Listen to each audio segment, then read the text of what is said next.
So yesterday I was very lucky to have a lesson with Dan Grieve. We had a group lesson, and then I also had 20 minutes one-on-one where I could take Dan my biggest short game struggle, and he helped me fix it. I really feel like I've come away with so many nuggets of gold that I want to share with you. And so in this video, I'm going to share with you my key takeaways, focusing on release 1 and release 2. And then also where I had that 20-minute lesson, that one-on-one with Dan, where we worked on that soft landing shot out the rough. You know, where you've just missed the green, you're thinking, oh, I really want to get this close, but I can't putt it. I can't play a chip and run here. I'm going to have to land something in there softly, but we're in the rough. My question was, how do I play that with that softness so I can get a little bit more consistent and a little bit more accurate with it? And Dan really helped me with that. So that video is going to come out through Golf Monthly, but I'm also hoping that I can share it with you here on my channel. But in this video, I'm going to focus on release 1 and release 2 and the takeaways, those light bulb moments that have really clicked for me, both from what I took away from the group lesson with Dan, but also where he helped me one-on-one with what I was personally struggling with and where I'd maybe gone a little bit off track when it comes to following the checklists in his book. So he got me back on track, and I'm going to share how with you now, focusing on release 1 to get started with here in the Woburn Short Game Area, the Tavistock area, in the sunshine. So the first thing we worked on was release 1, the chip and run. And for me, the biggest takeaway here was actually my takeaway.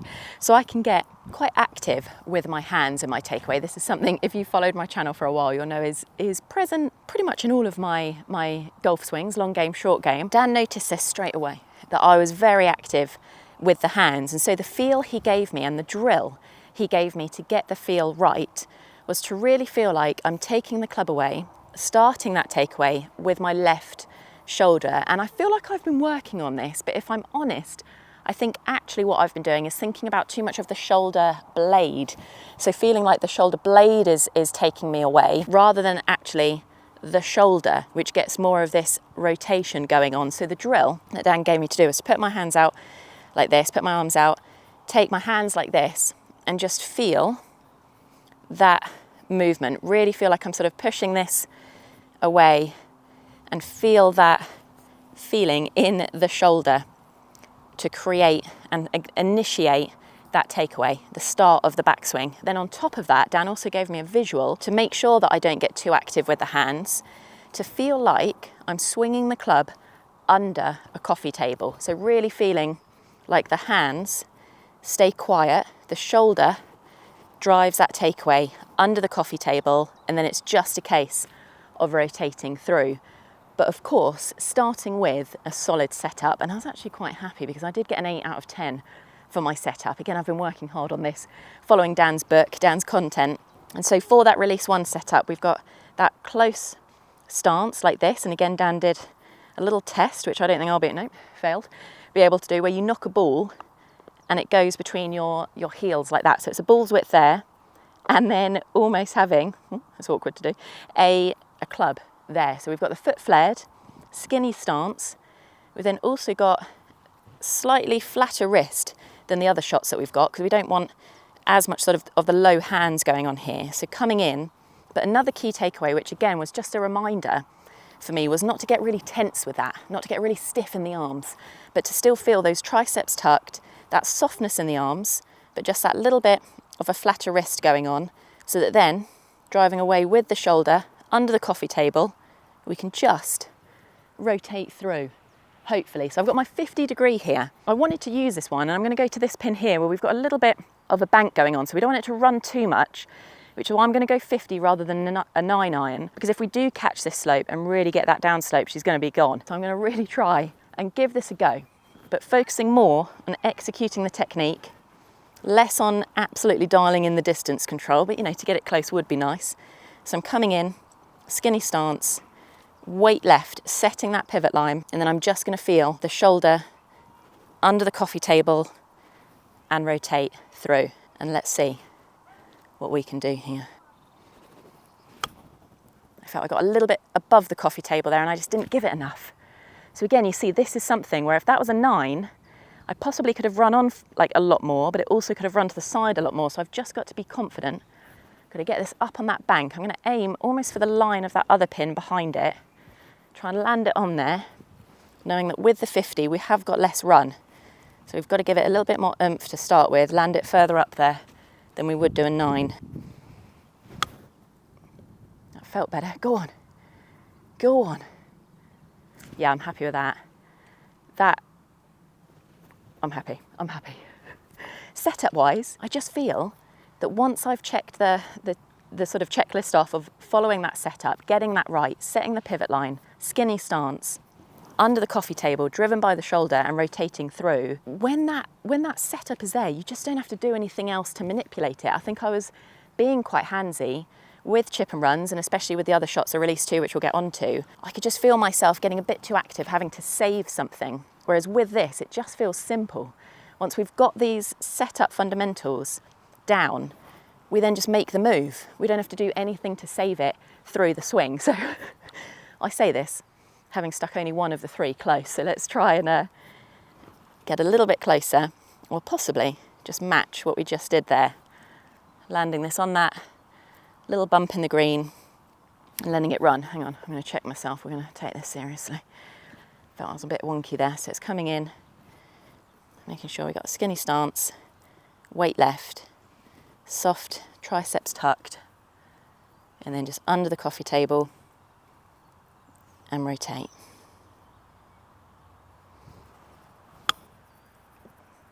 That's a bit clean. I wouldn't be annoyed with it if I was on the course, but I feel like I could have done better. But again, I think this is the key to all of this, is that when that setup is there, the freedom to possibly not hit the shot perfectly is so much greater. The margin for error is so much wider than if, for example, I'd got really handsy there, even more than normal. I'd be fighting thinning that, I'd be fighting maybe hitting the ground behind it. Rather than actually there, that's a case where although it's come off thin, the reason it's short is not necessarily down to the setup or even down to the technique. It's just that I didn't give it enough to get there. And you feel like, yes, maybe it had a bit of, cleanliness to it, a bit of a clean hit. But again, it's more just my confidence of feeling like I can stand over these shots, having dialed in what I learnt yesterday and get them closer than those. So I wouldn't be upset if I had them on the course, especially the second one. But I'm going to work on this now and try and get them closer and then shift on to release 2. So when it comes to release 2, the first takeaway or checkpoint, I guess, that I'm going to look for is to make sure that I've got a green light lie. So Dan talks about this in it being something that, again, we can actually play this shot from, where we can feel like we can sort of brush the grass rather than maybe it bounce off if it's a little bit too bare and it's just not got that green light to it, where we know we can play this shot with confidence. So once we've got that green light, then the checklist coming in. Once we've got set up, again, the feeling for me, so setup wise, I'm getting weight here, but I'm not coming over it with the chest. I don't want to be ahead of the ball because that's going to create too much of a steep swing, downswing into the ball, and we don't want that for the soft landing. We want this to feel more release to it. And my challenge with this shot, as you might have seen in the last video that I did where I was sharing how I was learning Dan's work, is I can over release. I can be a bit too much release 3 than release 2. So I really want to work on this technique. I really want to get out a bit more distance from this shot, but also have that softness to it, that soft landing to it, where when I've accidentally crept to a release 3, you get the softness, but you don't necessarily get the distance because it goes quite high. So for me, the key in trying to create more of a release 2 than a release 3, and it's a work in progress. This is fresh, so I might still be a little bit more 3 than 2, but we're going to give it a go. The feeling is that when the club drops, my chest picks it up. I think that's the bit where I've been stalling out.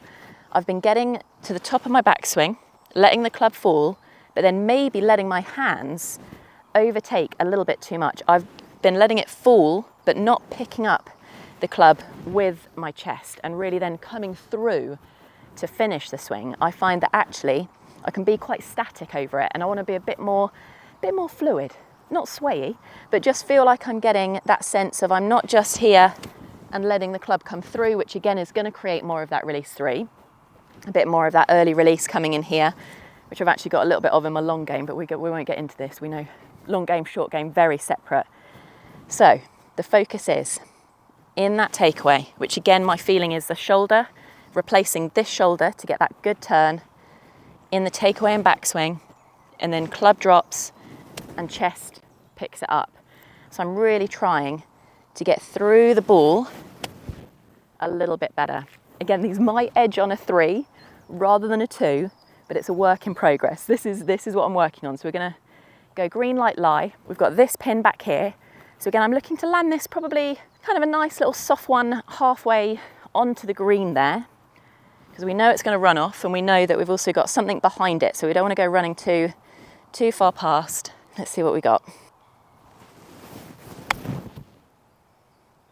Oh yeah, landed it where I like. Oh, go on. Okay, I take it. That was nice. Could have been a little bit of a 3, but we're working on it. It's a work in progress. So let's try again, just to get maybe a bit more of that chest through it. I was a little bit stalled on the chest there. Might come out okay as an outcome of the shot, but I could feel that. That's the key, I think. Having learnt these feelings yesterday of knowing what that backswing should feel like, and therefore what the drop and downswing should feel like, when I now don't do it, and I've gone back to my bad habits of maybe getting a little bit too active with the hands, not turning enough with the upper body, I can feel it, which is a positive.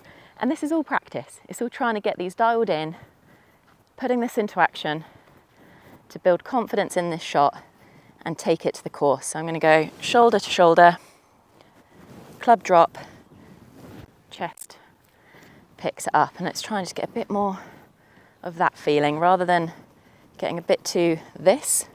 I want to finish through there a little bit better.